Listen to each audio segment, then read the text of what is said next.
파우사 성녀는 하나님께서 고통을 허락하실 때에 그것을 당신과 일치할 수 있는 것으로 당신을 닮도록 하기 위해서 그런 고통들을 계속해서 허락하신다는 것을 알아들었습니다.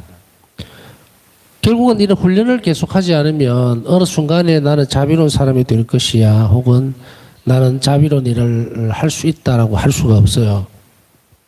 왜냐하면 자비로운 사람으로 점점 변화될수록 그 말을 바꿔 얘기하면 예수님을 점점 닮았다는 이야기와 같습니다. 근데 우리가 이렇게 예수님을 닮고 싶다고 해서 닮아질 수 있는 것이 아니라는 거예요. 왜냐하면 우리는 본성적으로 원죄 때문에 삐뚤어져 버린 거예요. 휘어져 버렸다는 거죠. 그래서 하나님 자비를 거절하는 그런 입장에 서 있었고, 이제 그것이 예수 그리스도의 순환과 십자가의 죽음으로 인해서 다시금 복권된 거예요. 회복됐다. 그런데 이 회복되는 것은 더 좋게 회복이 된 거죠. 그것을 살펴보면 우리의 부활의 영광에까지 이르는 것으로, 그리고 또한 동시에 원죄 이전에는 누리지 못했던 영원한 생명을 공유할 수 있는, 함께 나눌 수 있는 그런 어마어마한 특권을 받게 되는 상황이 전개가 됐죠. 예수님께서 오시는 것으로 인해서, 혹은 원죄 탓이라고 해야 될까요? 원죄로 인해서 예수님께서, 하나님께서는 삼일체 사랑 안으로 인간들을 더 완전히 안으로 들어오도록 해야 되겠다. 이 나눔에. 그렇게 해서 업그레이드도 사실은 이런 업그레이드가 없어요. 아웃사이드 같이 밖에서 이제 하나님께서 마련해 주셨던 천국에서 지내는 그런 것도 참 좋았을 거예요. 만족스러운 건데 하필 그놈의 죄가 들어오는 바람에 그렇게 됐는데, 그러나 그 또한 이 세상 안에서 하느님의 섭리 혹은 하느님 자비를 잘 묵상하고 그리고 하느님을 이해한다고 해야 되겠죠. 일단 사랑하기 위해서는 알아들어야 되고 또 이해를 해야 되니까, 바로 그렇게 본다면 하느님은 참 신비일 수밖에 없죠. 물론 하느님께서 신비라는 건 당연한 일인데 참 되짚어 보면 놀라운 일이라는 겁니다. 어떻게 하느님은 이렇게 하실 수 있을까, 사람에게? 왜냐하면 이 신비라는 말을 또 쓸 수밖에 없고 또 놀랍다라는 말을 쓰는 것은 인간 세상 안에서는 눈을 씻고 찾아볼래야 찾아볼 수가 없으니까 하는 이야기예요. 하나님께서는 당시 생명을 이제 기꺼이 우리에게 나눠주시기 위해서 예수님을 우리에게 주셨고, 그리고 예수님 때문에 우리는 양자로서 그 상속권을 받게 됐죠. 그래서 이렇기 때문에 우리 친자가 아니라 그랬죠. 양자라 그랬죠. 예수님 없이는 우리는 아무것도 아니에요. 그렇기 때문에 예수님을 닮아야 해요. 하나님 자녀이기 때문에 반드시 닮아야 합니다. 누구는 닮고 누구는 안 하고 이런 거 아니에요. 이 닮는 부분들도 우리가 점진적으로 어떻게 닮아갈 것인가, 그것은 반드시 필요한 조건이 있는데 그것은 고통을 통해서만 닮을 수 있다. 여러 가지 갈래로 이렇게 해도 닮고 저렇게 해도 닮고 자기 편한 대로 살면서 자기가 좋아하는 것만 해가면서 나는 예수님을 닮을 것이다, 예수님과 일치할 것이다 라고 착각을 해서는 안 됩니다. 길은 한 길밖에 없어요. 예수님께서 십자가를 기꺼이 지셨기 때문에 우리 또한 십자가의 길로만 그분을 만날 수 있고 그분과 일치할 수 있고 하나가 될 수 있다는 것을 우리는 알아들어야 됩니다. 여기서 반전되는 상황은 어제도 충분히 말씀을 드린 것 같아요. 어느 만큼은 고통이 계속해서 연속적으로 온다 하더라도 그것에 대해서 피하거나 도망가려고 하지 마라. 또 주저앉지도 말아라. 의미를 모르면 무서울 뿐이에요. 그렇지만 그 의미를 이제 우리는 알게 됐죠. 뭐라 그랬습니까? 하나님께서 허락하신 것이다. 무엇 때문에? 나에게 가까이 오라고. 나를 닮아라고. 우리는 입으로는 하나님 닮고 싶습니다, 하나님과 일치하고 싶습니다, 예수님과 살고 싶습니다 라고만 해서는 안 됩니다. 우리의 정신은 통제되지를 못해요. 그래서 막 길길이 날때입니다. 이런 식으로 막 출렁거리면서 마치 또 폭풍우 속에 있는 배같이 예수님 안에서 완전히 이 자비와 의탁이라는 학교 안에 이 큰 기둥 안에 딱 닻을 내리고, 그리고 항구죠. 그것에 바짝 붙어 있지 않으면 전부 다 파손되어 갈 거예요. 세상은 또 악은 어느 한 사람이 열심히 하려고 하면 끊임없이 흔들어 버리거든요. 자기 거라고 생각하니까. 참 대단하죠. 그렇기 때문에 의인들의 고통을 더 많이 당하게 될 수밖에 없다는 것도 또 하나의 신비입니다. 어쨌든 우리가 선한 일을 하려고 할 때, 하나님께 가까이 가려고 할 때 그 사람을 괴롭히는 것은 바로 악이 저지르는 악행이에요. 정말 지독한 종자예요, 이게. 그런데도 불구하고 좋아라고 거기에 붙어갖고, 그러니까 우리가 죄를 지을 때는 이런 상황이 된다는 것을 자주 묵상하고 해야만 안 해요. 뭘 끊어버려야 된다, 죄를 뭐 어쨌든 그게 아니라 어찌 보면 실체를 낱낱이 들여다봐야 돼요. 그러면서 주님 앞에서 성령의 빛으로 그걸 잘 들여다봐야 됩니다. 이게 얼마나 추악한 짓인지. 그냥 우리가 뭐 하나님께서 떨어져 나가고 죄는 더러운 것이고 추한 것이고 이렇게만 이해하면은 그건 교과서적인 거예요. 그 사람은 실패예요. 우리가 아프지만 들여다봐야 돼요. 죄 뿌리를. 그렇게 함으로 인해서 결국은 이 마귀라는 것은 악이라고 하는 것은 이 죄를 저지름으로 인해서 어떻게 해주는가? 우리를 끊임없이 한도 없이 괴롭힌다고요. 영원히 괴롭히려고 마음먹고 있으니까. 그러니까 이 안에서는 어떤 것도 있을 수가 없어요. 악은 타협하는 게 아니에요. 진리게버리고 쫓아내버려야 돼. 그거 갖고 적당하게 타협을 하면 천만에. 절대로 왜냐하면 본성적으로 그 안에 없어요. 속성 자체에. 막 분노, 막 질투 뭐 이런 것들 있죠. 그런 것만 악의 속성이었어요. 그런데 그 안에 하나님 속성은 우리 그 반대로 보여요. 사랑, 자비, 평화 이런 거 다 들어있죠. 그러니까 여기는 없단 말이에요. 여기 없는 것을 적당하게 타협하고 내가 죄를 짓고도 뭐 그 안에서 어떤 그런 것들이 하나님의 정말 아름다운 속성들이 그 안에서 있으리라고 기대하는 것 자체가 이 어리석은 정도가 아니죠. 이게 제정신 아니잖아요. 이게. 그러면서 또 이게 우리가 그 안에 속해 있으면서도 주일날 와서 영성체하고 고해성사도 안 보고 이미 추악한 선을 넘어가 버렸어요.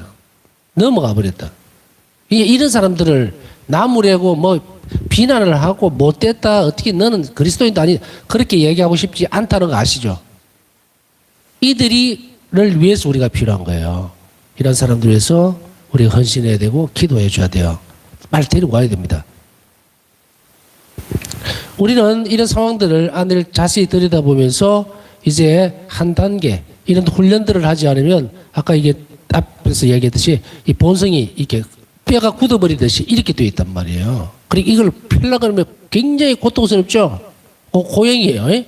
고통스러워요. 하나님께 돌아간다는 길이라는 게. 그러나 그 고통은 뭐다? 정말 무엇과도 바꿀 수 없는 거예요. 왜냐하면 영원한 생명이 그곳에 있고 사랑하는 예수님이 계시기 때문에. 그래서 그 고행이 기쁨이 나요. 바울사 성령은 이런 훈련들을 통해서 비로소 자비를 실천할 수 있었다면 우리가 늘 언제나 어디서나 자비로워야 된다. 혹은 우리가 성당에서 흔히 이야기하듯이 자주 이제 말 듣게 되죠. 자비는 무엇인가? 자비로워야 된다. 했을 때 쉬운 게 아니라는 거. 자비로워야지. 그 마음으로 한정되는 거 아니라 그랬죠? 자비는 태도라 그랬죠? 모든 특성들이 모여있는 태도 앞에 다 배우셨으니까. 그 하나하나를 닦아 나가서 결국은 어떻게 돼요? 뭐 티골모와 태산이라고 이 여러 갈래로 연결되어지는 그 특성들이 모였을 때 그 태도가 완성되면 의탁의 태도가 나오고 또 자비의 태도가 비로소 형성이 돼요. 그래서 태도는 자비는 태도입니다. 언제 어디서나 변하지 않는 그것을 굳건하게 하기 위한 과정들을 우리가 살아나야 되는데 그 중에서 가장 하나님께서 원하시는 것, 단련시키는 것은 뭐다? 바로 모든 것을 고통을 통해서 우리에게 허락해 주고 있다는 거예요. 그 은총을 그렇게 내려보내주고 있어요. 바울사 성령은 엄청난 노력을 기울이면서 자신의 본성을 극복하는 훈련을 했고 앞에서 말씀드렸죠. 이 본성이 어떤 본성인지 늘 남을 헐뜯고 험담하고 좋은 것보다는 뭐 시기하고 질투하고 남을 칭찬해 주기보다는 단점을 찾아내려고 그러고 거짓말과 타협 뭐 아주 그냥 쉽게 타협해버리고 이런 것들이에요. 이 본성. 그래서 우리는 때로는 아주 작은 예를 들면 그래요. 내가 뭔가를 결정해야 되는데 악은 바로 와서 속삭입니다. 괜찮아. 그 별거 아니야. 너만 왜 그래. 다른 사람들 다 그냥 모른 척하고 넘어가는데 너 왜 그렇게 야. 너 어리석다. 사람들이 너를 보고 바보라 하지 않겠느냐. 이렇게 막 속삭인다. 그러면 본성은 한 80% 이렇게 기울어져 있으니까 홀랑홀랑 넘어가겠죠. 80%라고 얘기했지만 거의 100% 그렇게 돼 있어요. 원죄 이후에 이제 우리 세례를 받고 난 이후와 이전과는 구별이 되어진다는 거예요. 그래서 이제 그 이후에는 어떻게 됩니까? 본성이 회복될 수 있도록 가능성이 100% 열렸다는 거지. 우리 본성이 죄로 기울어지는 그 성향이 없어지지 않았어요. 이게 다 고쳐지면 성인이 되는 거예요. 그렇기 때문에 우리 여기서 잘 새겨드려야 될 게, 첫째는 우리 본성이 이제는 하느님께로 향할 수 있도록 100% 축복을 받고 열려졌다는 거. 그게 세례예요. 얼마나 대단합니까? 세례를 받지 않고 원죄가 있는 상태에서는 스프링 같아요. 가려고 해도 갈 수도 없고, 또 갔다가 튕겨나와 버리고, 더 못한 상황으로 떨어져 버리고 이러는데, 이제 세례 때는 원죄가 없어지면서 이런 것들로 이제 열려지는데, 이게 왜 100%면서도 완전히 열매를 못 맺고 계속 가야 되느냐, 흔들리느냐, 그건 뭡니까? 세상의 죄에 내가 계속 개입을 하고 있다는 이야기죠? 예? 그러면은 마지막 때 우리가 죄를 채울 수 없는 상황이 딱 되면 그게 멈추겠죠. 멈추겠죠. 바오사 성녀는 일기에서 뭐라고 얘기를 하고 있어요? 차라리 지옥 형벌을 받을지언정 나는 죄를, 어떤 작은 잘못도 죄도 저지르지 않겠다. 이게 무슨 의미인가? 이렇게 바오사 성녀가 고백해내는 이 순간에 그 바오사 성녀는 어떻게 됩니까? 본성 자체가 완전히 예수님화 되어버린 거예요. 이제 이 안에는, 영혼 안에서는 죄를 지을 수 있는 가능성들이 제로가 된 거예요. 제로가 됐어. 이게 성인입니다. 이게 바오사 성녀의 영성의 완덕이 예수님과 일치되어 있기 때문에 이제는 그냥 일치라는 말이 아니라 그 영혼이 완전히 예수님이 되어버린 거예요. 그렇기 때문에 죄를 지을 수 있다 없다? 가능성조차도 없애버린 거죠. 그것이 하나님의 은총이에요. 그리고 그것이 뭡니까? 완전히 의탁을 해버렸기 때문에 우리 영혼이 이제 바오사 성의 표현대로 작은 성체가 당신이 되어버렸기 때문에 이 안에서는 죄를 발견할 수 없다. 이래 됩니다. 바로 그러기 위해서 이렇게 자비로운 활동들, 행동들을 계속하도록 요구를 하고 계시는데, 이렇게 바로 그 행동들을 계속해 나가고 그리고 극복하는 훈련을 함으로 해서 본성을 극복할 수 있었고요. 그 결과 이 본성이 극복되어져야 하나님의 선성 쪽으로 기울어져야만 비로소 여기에서 자비로운 행위가 나올 수가 있어요. 그래서 바오사 성녀는 자비로운 행동을 보일 수 있는 성숙한 열매를 맺었다.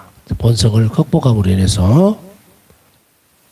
이것은 앞에서 우리가 살펴봤듯이 훈련을 통해서 가능한 부분이다. 그냥 가만히 있고 뭐 주세요 한다고 되는 게 아니에요. 이거는. 물론 기도 안에서 우리가 필요한 은총들을 청할 수는 있지만 자비는 뭡니까? 실행이에요. 실행. 현실적으로 드러나야 돼요. 그 드러남이 사랑을 자꾸 표현하는 거거든요. 여러분들이 어제는 자비로운 일을 한 개 했는데 오늘 2개 했다면 나는 예수님 정말 당신을 사랑합니다 하고 사랑의 표시를 2개를 낸 거예요. 2개를. 이게 무한대로 계속 나올 수 있도록 삶이 다하는 날까지 그렇게 훈련하고 연습을 해야 합니다. 진정한 자비는 반드시 고통을 통과해야만 합니다. 진정한 자비는 이제 자비에 대해서 말씀을 드리면서 반복되는 지점들이 많이 있었죠. 그죠? 반드시 고통, 자기 희생적 결과물이 자비여야 된다는 거예요. 그냥 내 주머니에 돈이 남아있으니까 주는 것, 그 자선이죠. 좋은 일이에요. 그러나 그게 자비입니까? 아닙니다. 왜? 마음도 몸도 따로 놀아버렸죠. 자기 희생적인 것이 없어요. 물론 내가 돈을 줄 때 아프죠. 아파. 내 재물이 나가니까 안 아까운 사람 어디 있겠어. 뭐 그런 정도를 두고 하는 이야기는 아니죠. 다시 말해서 자신에게서 죽어야만 한다. 자비는 그냥 그러려니 할 수 있는 게 아니에요. 자신이 온전히 죽어줘야만. 예수님 십자가상의 죽음이 그거죠. 죽음의 결과로 이 땅에 자비가 내린 거예요. 똑같이 우리도 죽어야만 한다. 우리 자신에게서. 그럼 어떻게 죽을 건가? 예를 들어서 전혀 사랑을 할 수 없도록 만드는 상황. 사랑을 할 수 없도록 만드는 상황이 어떤 상황이겠어요? 막 미움만 가득 차가 있는 상태예요. 다시 이야기하면 이성은 정의를 요구하고 저 잘못됐으면 좋겠어. 이 세상에서 좀 없어져 버렸으면 좋겠어. 뭐 내 형제고 자매고 뭐 부부고 간에 하여간 더 세상을 가리지 않고 폭발적으로 일어나 버리는 이런 상황이 있죠. 전혀 사랑을 할 수가 없어. 너무 많은 것이 두껍게 깔려버린 거예요. 너무 늦었다고 생각하고 도저히 마음이 움직이지도 않고 어떻게 할 수도 없는 이런 상황. 그래서 이성은 뭘 요구를 하는가? 사랑을 요구하는 게 아니라 이성이 정의를 요구하는 거예요. 내가 잘못한 게 뭐 있다고? 나는 그래도 정말 자식들 뒷바라지 하고 뭐 하고 막 드라마틱한 내용들이니까 여러분들 다 아니까 뭐 넘어갑시다. 그런 것들 막 불평불만하면서 도저히 용서할 수 없는 상태, 받아들여 수용할 수 없는 그런 상태를 이야기하는 거예요. 또한 감정은 비탄과 낙담에 빠져서 마침내 의지는 감정적으로는 또 너무 또 주저앉아 있는 거예요. 자존심 상하고 그리고 내가 이런 소리 들어가면서 살아야 되나 뭐 이런 것들 막 정말로 내가 자존심 문제가 자존심도 상하지만 막 자기의 비하적인 그런 부분 있잖아요. 내가 얼마나 참 니한테 이렇게 보였으면 이렇게 밖에 취급을 못 당하 이러면서도 내가 네 옆에 있어야 되나 뭐 이런 복잡한 그런 감정까지 밀려 들어오는 상황이에요. 그래서 마침내 의지는 반감이나 심지어 혐오감까지 느끼는 그런 상황에서도 원수를 사랑하게 할 수 있기 위해서는 자신에게 죽어야만 하는 것이다. 그런 상황 있죠. 앞에서 설명해 드리듯이 그런 상황에서조차도 다른 사람을 사랑하려면 방법은 하나밖에 없어요. 모든 것을 스톱시켜야 되는데 스톱시킬 때는 어떻게 됩니까? 죽는 수밖에 없는 거예요. 죽으면 건드려도 가만히 있잖아요. 내가 죽어주면 때려도 몰라. 욕을 해도 못 들어. 심지어 이런 상황이라는 거예요. 죽음이라는 것. 자기 자신을 죽인다는 것은. 그랬을 때는 어떤 것도 문제가 되질 않죠. 어떤 감정도 일어나지 않고 어떤 이성도 정의를 요구하지도 않고 내가 얼마나 희생을 많이 했는데 내가 이런 꼴을 당해야 되냐. 이런 모든 것들이 어떻게 돼요? 죽으면 싹 제로 상태로 돌아가죠. 제로. 이 상태를 얘기하는 거다. 근데 살아있으면서 이 일이 가능한 것인가?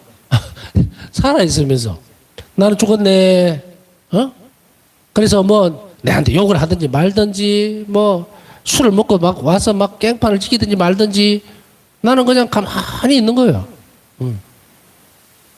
요동도 없이 나는 죽은 사람이요 하고 그게 가능할 것인가? 이제 물음표 1번 하나 딱 찍어요. 만일 영혼이 자기 통제로 단련되어 있지 않으면 본성과 그 잔여물인 충동이 우세해지는 것은 당연한 일이다. 잔여물인 충동, 욱 하는 거 있죠. 그러면서도 이성은 제어가 안 되고 감정이 막 끌어 넘쳐버리는 그런 상태. 영혼이 자기 통제로 단련되어 있지 않다는 것은 뭐예요? 앞에서 단련을 하기 위해서 고통에 의해서 단련이 되어져야 된다는 거죠, 영혼이. 그러면은 자신을 죽여야 된다는 거. 이 상황은 어떤 상황이냐? 자기 단련이 끝에까지 가 있을 때예요. 성장했을 때.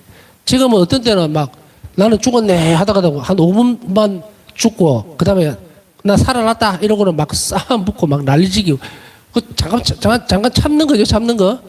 그것도 대단한 것일 수도 있어요. 1분 만에 막 뒤집어질 수도 있는데 그래도 난 죽었네 하고 5분, 10분까지 막 끝까지 견디다가 막 도저히 참다가 이렇게 터져버리고 막 이럴 수도 있어요. 근데 이 기간이 점점 늘어나면 이제 불가능이란 없어요. 그래서 어떻게 죽지? 어떻게 하는 것이 단련하는 거지? 지금 우리가 쭉 배워왔잖아요. 이걸 연습하면 이제는 우리 속의 경일기라는 말이 있잖아요. 어떤 어느 날 순간 정말 듣기 항상 같은 얘기 또 하고 또 잔소리하고 또 뭐 시키고 뭐 이러는 것이 어느 날 갑자기 별거 아닌 것 같이 느껴져요. 그래서 그냥 그래 알았어 갖다 주고. 심지어는 어떤 분들은 뭐 부엌에서 일하고 있는데 텔레비 어제 앉아갖고 자기 부인을 불러갖고 그 옆에 그 재떨이 좀 갖다 줘 이러는 사람. 요즘 그러는 사람 있을까? 글쎄요. 옛날 이야기일 수도 있겠지만 여하튼 그런 어떤 눈에 거슬리고 자꾸 반복되어지는 그런 것들을 극복해 나가기 위해서는 이런 연습들을 계속 하시면 어느 순간에 저는 이런 체험들을 하는 분들을 많이 만났기 때문에 얘기를 할 수 있어요. 충분히. 예? 저도 그런 경험도 많고 또 많아야 되고요. 사실은. 내가 좀 많이 변했네. 그전에는 정말 꼴보기 싫고 정말 눈에 가시 같은 게 어느 순간에 그냥 보여요. 그래? 근데 내가 저걸 두고 왜 저렇게 막 시세 말로 막 갈부고 막 속이 더글더글 끓고 이랬을까? 근데 어느 날 없어졌어요. 왜 없어졌을까? 반드시 이런 경우에는 제가 그런 이야기를 합니다. 당신이 자비신심에 대해서 충실히 잘 따라왔고 기도했고 바로 그러한 일들을 긍정적으로 받아들이고 실행했기 때문에 선물로 그 영혼에게 준 거예요. 그래서 영혼이 한 편만큼 자란 거예요. 그러다 보니까 수용이 돼버리네요. 꽉 끼어있던 그러한 영혼의 상태에서 여유가 조금 생긴 거예요. 그러다 보니까 늘 거슬리던 것이 잘 모르겠어. 평화로워져. 근데 저걸 가지고 내가 왜 그렇게 고민을 하고 그렇게 마음에 안 들어 했을까? 이런 거. 이런 체험들을 계속해 나가야만 우리가 그 일을 해 나가요. 그렇지 않고 이게 이론적으로 뭐 완전 대서양같이 넓은 이런 자비의 바다에다가 대한 이야기를 풀어버리면 정말 헤엄도 치지도 못하고 가라앉아 죽을 수도 있다고요. 근데 우리는 그게 아니에요, 지금. 조금씩 해 나갈 때 자비의 신심 자체는 우리가 접근할 때 어떻게 해야 되냐면 자비의 바다, 대서양같이 넓은 그 바닷물을 다 둘러 마시라는 거 아니에요. 그거 다 퍼서 맨 바닥에 나올 때까지 물을 떠내라는 게 아니에요. 보라는 거예요. 보라. 보고, 그리고 그 자비 바다에 배를 띄워서 나가라는 거예요. 그냥. 그 잠기라는 거지, 막 내 안으로 그 전부를 다 수용을 한다는 그 개념은 절대 있어서는 안 된다. 이 대서양같이 넓은 예수님께서 자유롭게 누리고 있는 이 자비 바다에 내가 들어가는 거예요. 그럼. 들어가는 거예요. 그게 어렵습니까? 그냥 예수님 초대해. 그 따라가 주는 거예요. 내가 뭔가를 희생을 하고 뭘 만들어내고 뭐랄까 틀을 만들어서 억지로 끼워 놓고 머리를 쓰고 그럴 이유가 없어요.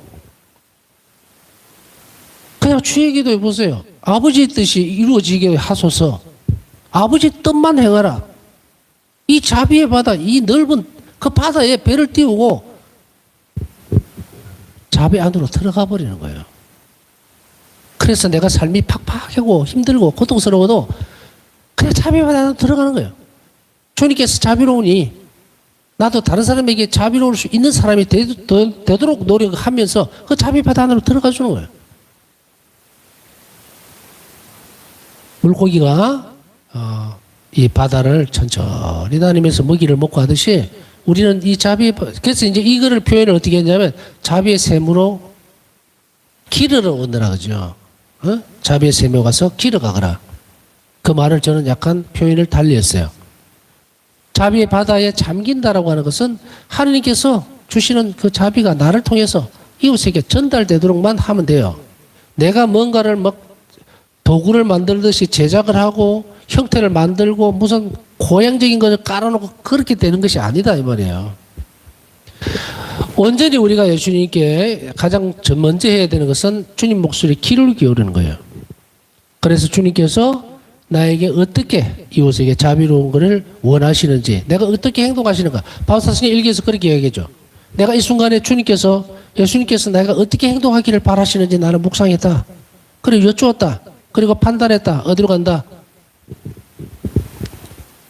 예수님께서는 항상 너는 자비로워야 된다는 쪽으로 가라. 가는 거예요.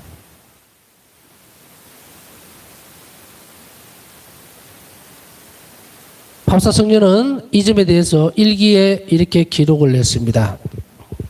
통제로 단련되어 있지 않으면 그 잔여물이 충분히 우세해진다. 이것을 일기에 이렇게 적고 있어요. 오 나 예수님, 우리가 본성적으로 피하고 싶은 사람들이나 의도가 있었던 그렇지 않았던 우리에게 고통을 줬던 사람들과 진실하고 꾸밈 없이 살아가기 위해서는 어떤 노력이 필요하다는 것을 당신은 아십니다. 인간적으로 말하면 이것은 불가능합니다. 불가능합니다. 나를 아프게 하고 고통을 주던 사람들과 진실하고 정말 끊임없이 꾸밈도 없이 살아가기 위해서는 어떤 노력이 필요하다는 것을 아시지만 실제로는 이게 불가능합니다. 불가능합니다. 본성적으로 피하고 싶은 사람들. 이거는 설명을 안 해도 알겠죠. 오늘날에 많은 가정에서 일어나고 있는 문제들뿐 아니고 이웃과의 관계 모든 문제들을 돌아다 보면 정말 이 식으로는 살 수가 없어요. 살 수가 없어. 그래서 사람들 입에서 자꾸 나오는 게 이 상황을 정말 지옥과 같다.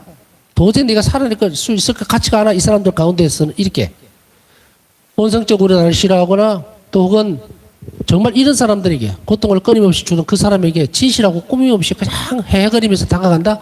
불가능하다. 다른 어떤 때보다 그러한 때 나는 그 사람에게서 예수님을 발견하려고 노력을 한다. 자, 이제 방법은 나옵니다.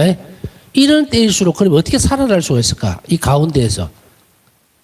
그것은 바로 첫째는 어떤 때보다 다른 어떤 때보다 나를 괴롭히는 상황이 되어져 있잖아요.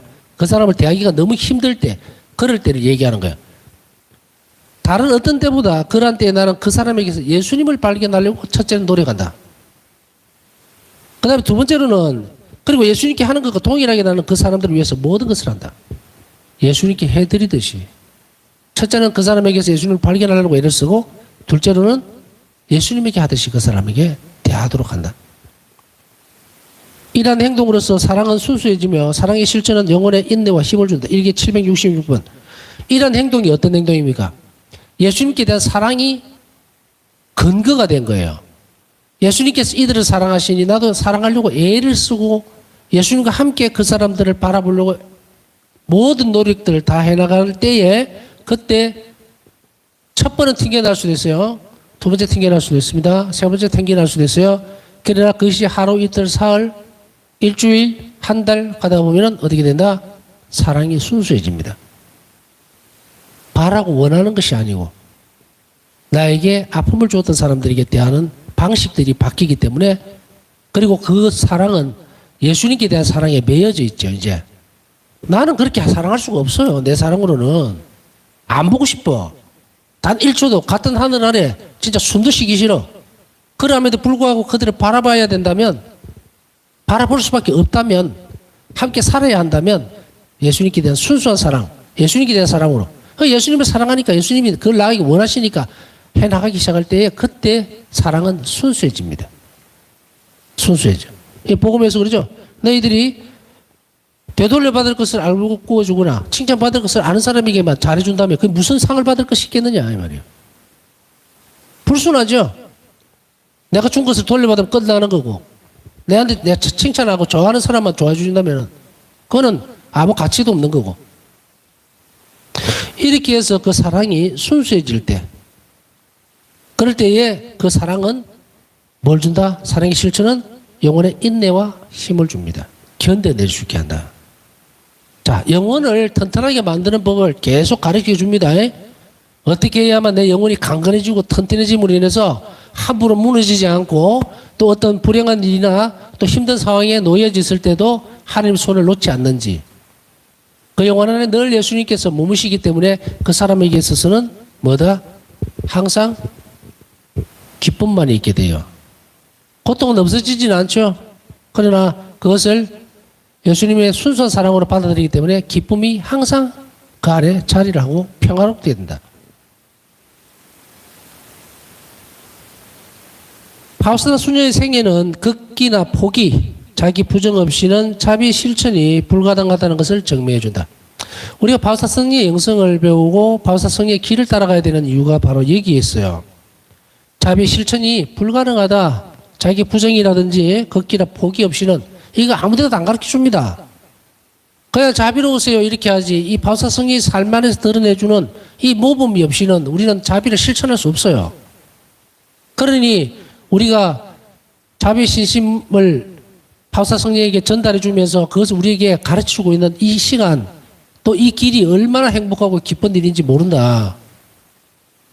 지금까지 어떤 형태로든 교회는 이렇게까지 자비에 대해서 가르쳐 준 적이 없어요. 바우사 성령에게서 비로소 이 사실들이 드러난다. 이제는 우리는 자비는 실천되질 때에 그냥 건성으로 말로 난 자비로운 마음으로 그런 거 쓸데없는 소리 하지 말고 이제 그 마음이 어떻게 형성되어지고 그 영혼이 어떻게 구성되어지는지를 바우사 성령에게서 배워야 돼요. 이 배운 사람만이 자비를 실천할 수 있어요.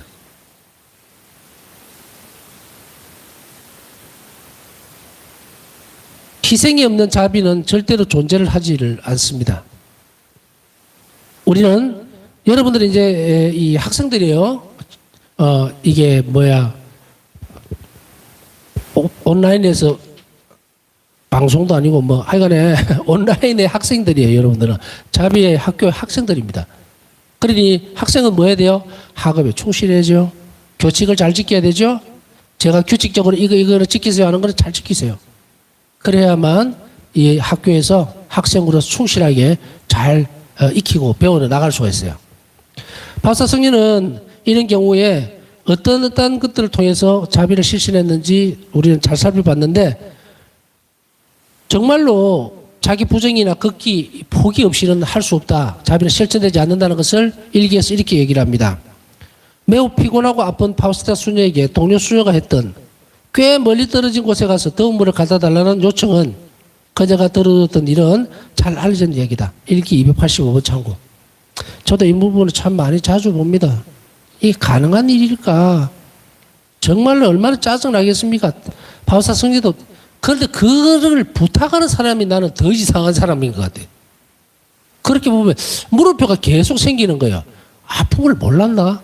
그런데 실제로는 그런 게 있습니다. 어떤 거냐면 이 결핵은요 표가 안 난다 그랬잖아요. 저도 결핵 알았어요. 근데 멀쩡해요. 힘이 하나도 없어요. 그래서 누군가에 뭔가 부탁하면 좀 이상하게 쳐다봐. 쥐가 하면 될 거를 이렇게. 이건 뭐 펄딱펄딱 뛸 일이에요. 바우사 성녀도 마찬가지였을 거란 말이에요.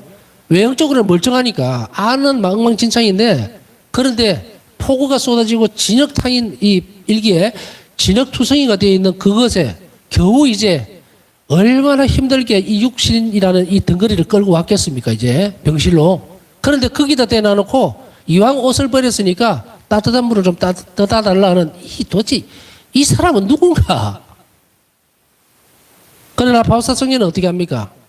아무 말도 하지 않고 그 먼 거리를 비를 맞으면서 다시 돌아가서 따뜻한 물을 가져옵니다. 이게 부연 설명 안 해도 앞에서 잠깐 설명드렸던 거.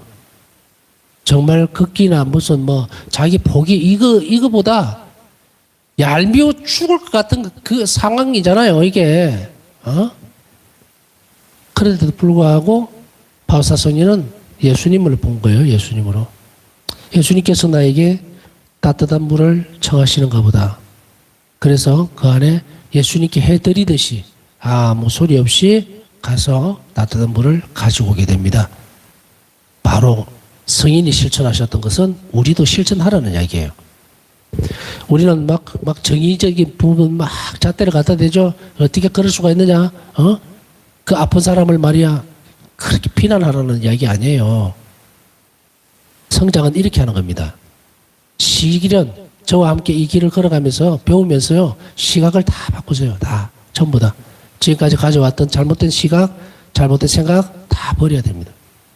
그렇지 않으면 자비로운 사람이 될 수 없다는 것. 그리고 하나님께서도 그 영혼에게 줄 수 없다는 것. 자비를 부어줄 수 없다는 것. 그걸 안다면 우리 태도와 생각들 잘 정리해서 오늘 주님께 드리고 그리고 부족한 것들 또 실천하지 못했던 그런 부분들 은총으로 채워주십시오 하고 남은 시간 간청하면서 보내도록 하겠습니다.